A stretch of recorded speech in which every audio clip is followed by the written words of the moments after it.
You open your phone to check one thing. A few minutes later, you have compared your body, your career, your relationship, and your entire life to people you have never met. You didn't decide to do that. It just happened. Strange, isn't it? None of these people know you exist. And yet somehow their lives just became the measuring stick for yours. Here's the real answer.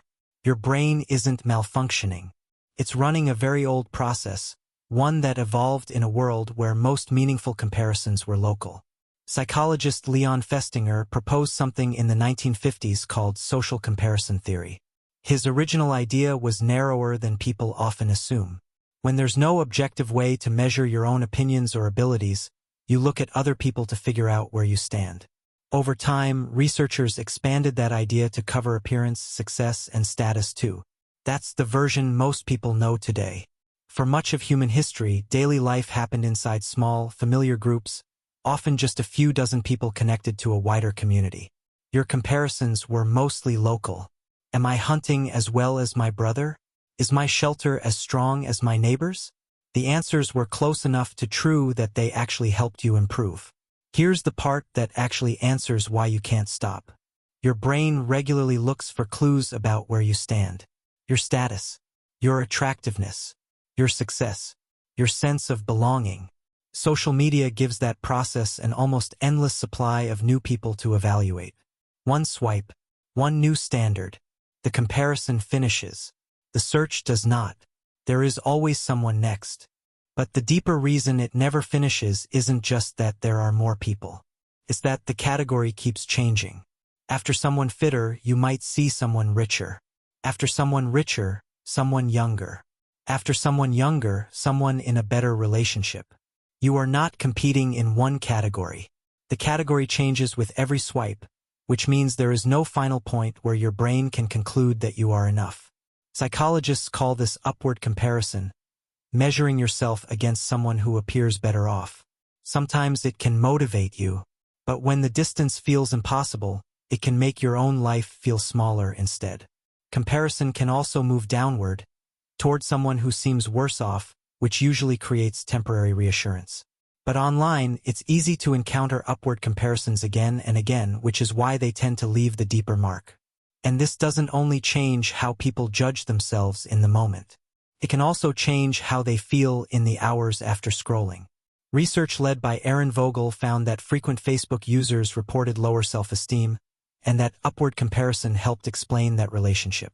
This didn't happen to every person in every situation, but the overall pattern was clear. Psychologist Ethan Cross and his colleagues contacted participants several times a day for 2 weeks.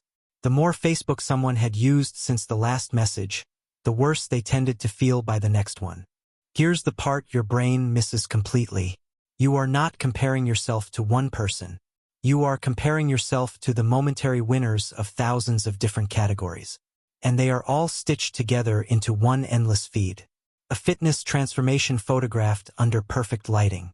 A business owner posting revenue with no mention of the expenses, risk, or years of failure behind it. A couple sharing a perfect holiday photo, while leaving every difficult moment outside the frame. A student announcing an acceptance letter, with no sign of the rejections that came before it. The photo may be genuine. The achievement may be real. But it's still only one selected moment, not the complete life around it. Content that appears impressive or aspirational can attract more engagement. And when you pause on it, watch it, or interact with it, the platform may keep showing you more of the same. You are often seeing unusually polished moments rather than a balanced picture of ordinary life. Your ancient comparison process doesn't know any of that.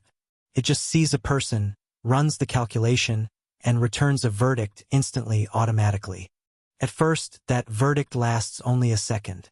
But when the same message appears hundreds of times, it can start to feel less like a passing emotion and more like evidence. The body you think you should have, the career you think you should want, the milestones you assume you're already late for. Somewhere in that process, you start borrowing your definition of success from strangers who never asked to be your benchmark. And eventually, the question stops being, am I happy? It becomes, does my life look successful compared to theirs? But there's one more thing that makes this hit even harder. A billionaire might feel too distant to matter. But someone your age, from a similar background, achieving the exact thing you want, can feel far more personal. The closer someone seems to your own identity, the more relevant the comparison feels, even when the actual gap between your lives is still mostly invisible to you. To be clear, comparison isn't automatically harmful. Seeing someone else's path can genuinely teach you something, or motivate you toward a goal you actually care about. The trouble starts when the target feels unreachable, when you're only seeing a fragment of their life, or when you use someone else's highlight as proof of your own failure.